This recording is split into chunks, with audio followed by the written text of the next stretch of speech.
Hey everyone, welcome back to Guide with Samuel. In today's video, I'll show you how to create a real trading account in MetaTrader 5, step by step, updated for 2025.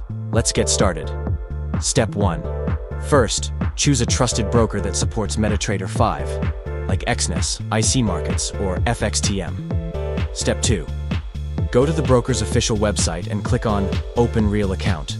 Fill in your personal details like full name, email, and phone number, then create a secure password. Step 3. After signing up, log in to your broker dashboard. Now, go to the section that says Open New Account or Create Trading Account. Step 4. Choose MetaTrader 5 as your trading platform. Select your account type, base currency, and leverage. Step 5. Submit your identity verification documents, like a passport or national ID, and proof of address, such as a utility bill. This step is required to activate your real account. Step 6. Once verified, your real account will be ready. You'll receive login credentials to connect it to MetaTrader 5. Step 7.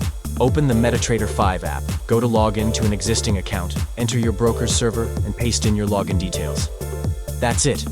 You've now created and connected a real account on MetaTrader 5. If this helped, like the video and subscribe to Guide with Samuel for more trading tutorials.